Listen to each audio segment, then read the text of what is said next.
All right, hi. We're gonna go over a physical overview of the iLIVE front of house console.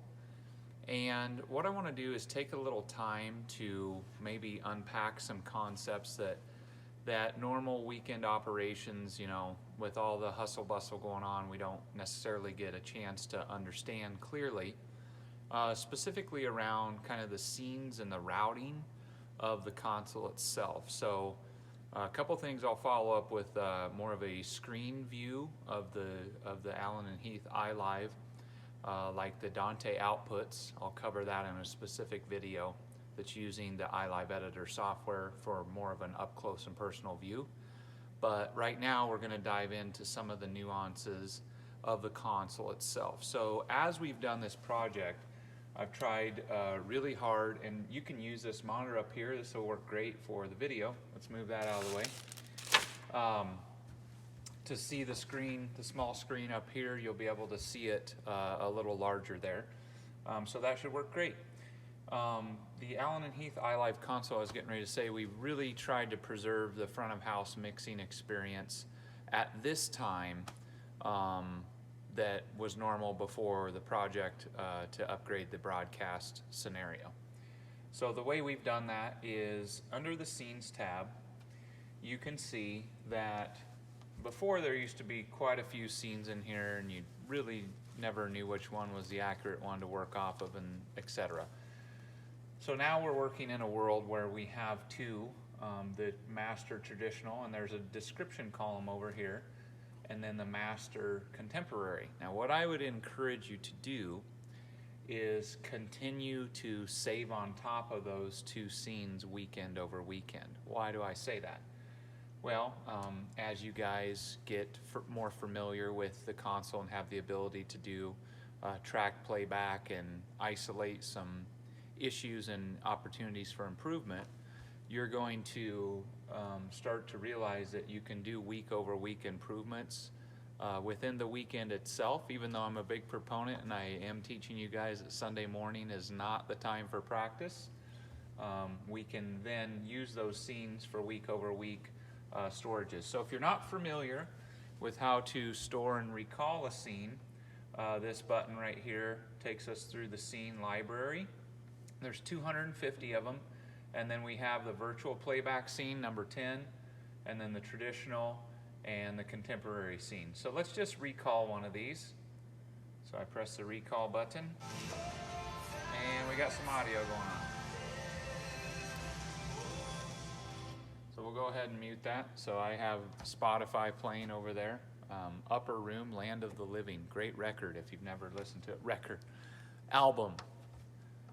I don't know what the kids are calling it these days. So I recalled that scene, and virtually that just flips the inputs. The difference between these is it flips the difference between 1 and 2 and 10. Oh, that's a touch screen. Huh, very cool.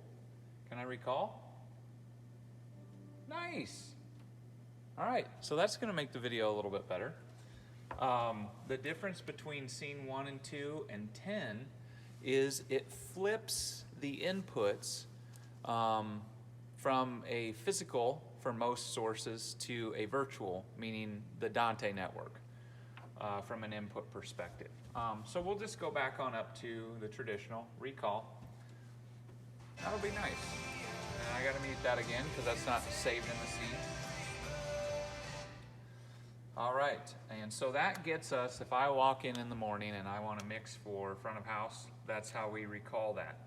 Now, the same thing would apply if I'm going to now save my mute. What I want to do is I do a store all, and then it's going to write right over the top of that scene, okay? Now be careful with that. Make sure you're writing over the top of the appropriate one, and I'm going to just go ahead and store all for the contemporary scene with the faders muted. So let's recall that. And that particular one, that actually had computer one with the faders muted already. So I'm not going to do anything, but just switching back and forth, get used to the idea of recalling, so on and so forth. Now, I guess when you walk in the morning, it's probably going to boot up to a screen like that, and that, just recapping there, that is under the Scenes tab, all right, or we'll call it the fixed physical key down below there. All right, the next thing I want to highlight for you guys is this idea, just a quick overview of the console. Band is mixed in A. This is no change for you guys.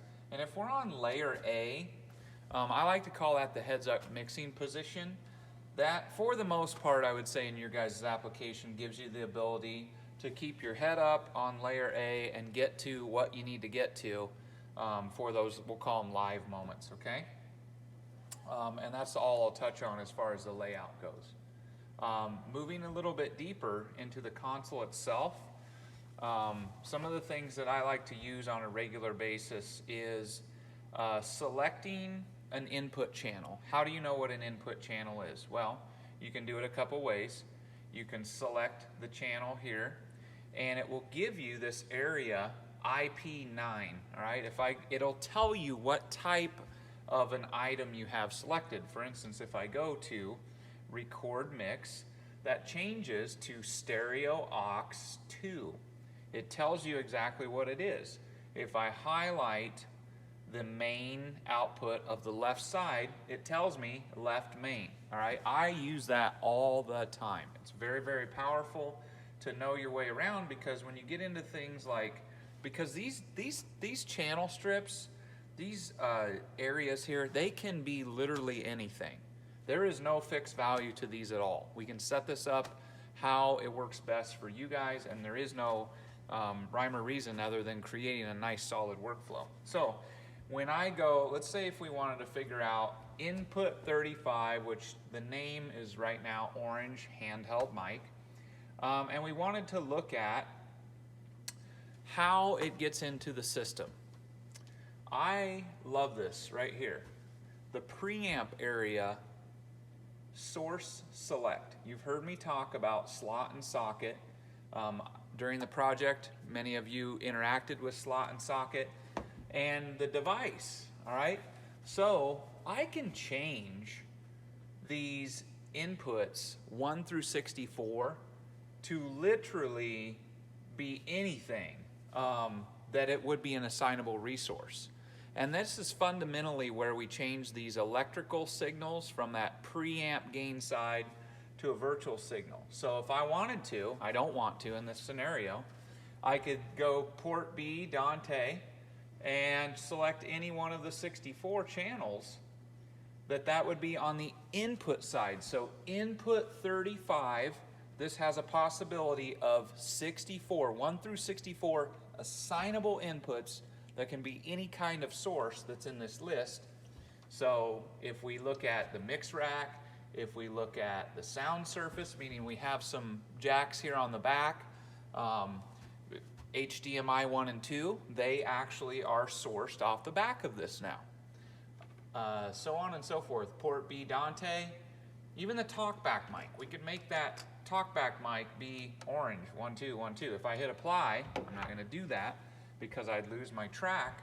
That orange mic would be sourced by this talkback channel. So this console, even though it's a decade old technology, it's very powerful from a flexible routing perspective. So recapping that, select your source. See, I'm moving through. If we go to kick drum, let's go to kick drum. We'll pick on him. Kick drum, we get the name.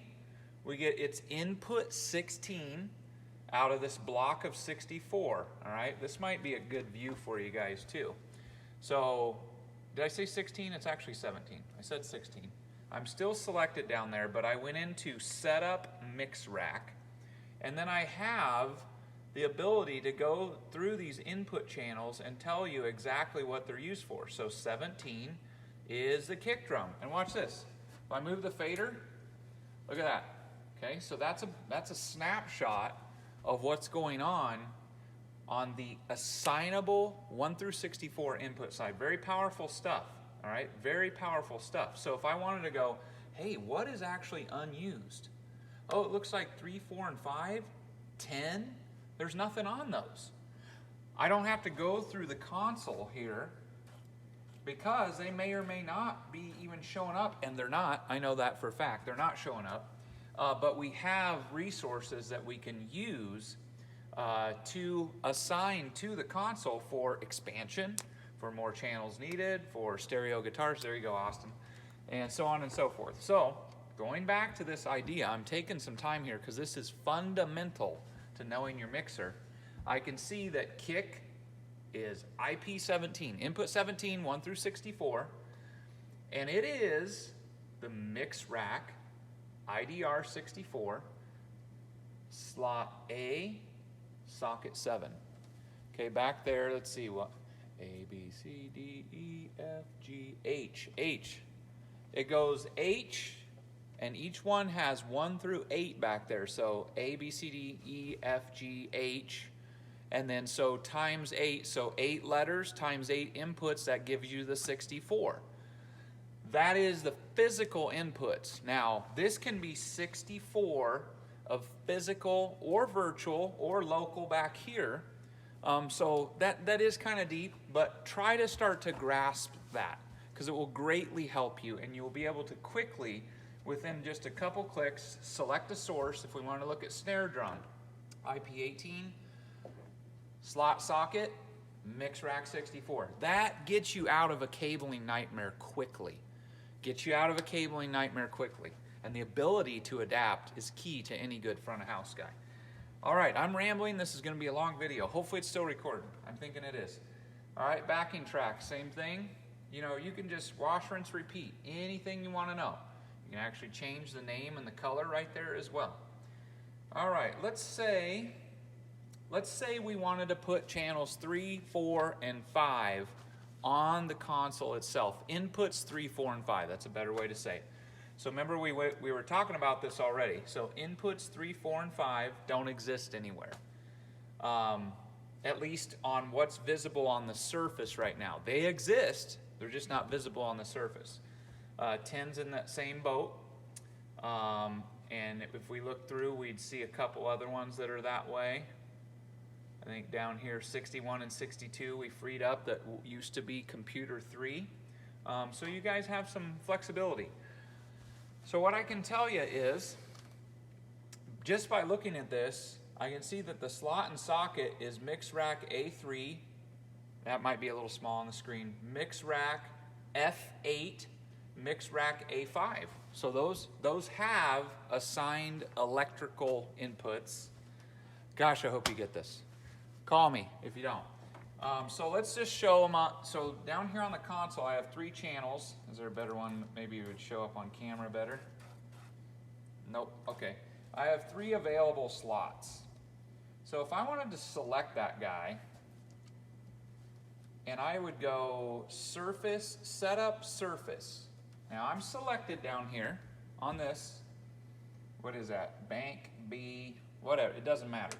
But it tells me it's not used by anything right now. Now, if I wanted to go input and scroll to channel 3 and hit apply, now all of a sudden I have a black channel input there because that's the color of them, so it kind of looks like there's no light.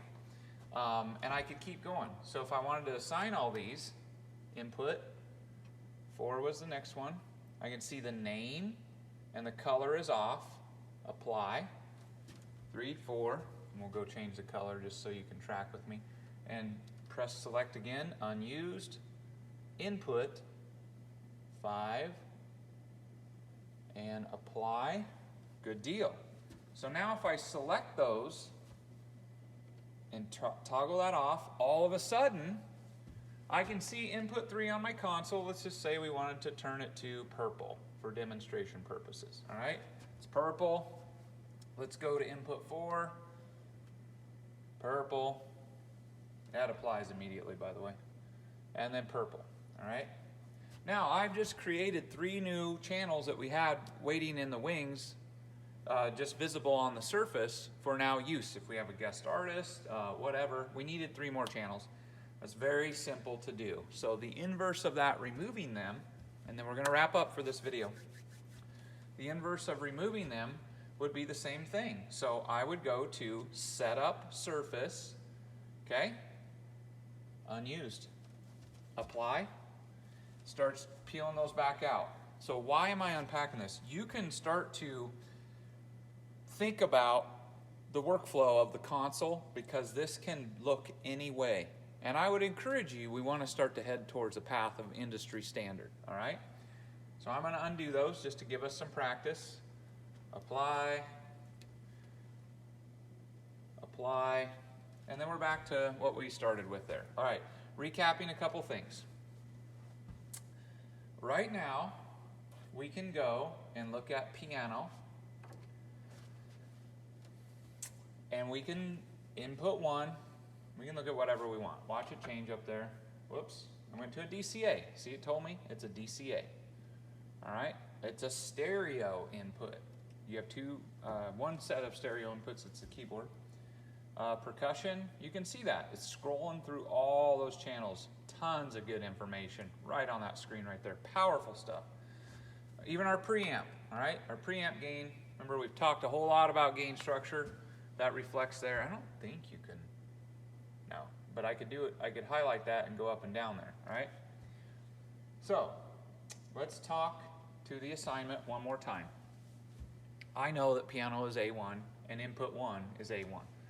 But if for some reason I said, hey, piano all of a sudden goes to a digital Dante virtual sound card setup, which is possible, and it's going to come in on Dante channel number 13. I'm just picking that out of thin air. All of a sudden, you can see that quite a few things happen. So we have it on the preamp side. Some of this goes away. Why? Because phantom power is irrelevant. And we just have a trim knob over here. See this trim? All right. That would be the one exception that we're not using the preamp. When we go to Dante inputs, you still have to set your preamp structure, but it is trim at that point in time. Don't let that confuse you. It's still under preamp. It's still the same knob, move forward, etc. If I wanted to put that back, A1, this will light up again. Mix rack, A1. There we go. We get those things back that have to do with the electrical connectivity. All right. Pad, -15 cut. Phantom power, 48 volts off or on, etc., etc. All right. I'm going to do one that's specific to the Dante routing for the output side right after this. Thank you.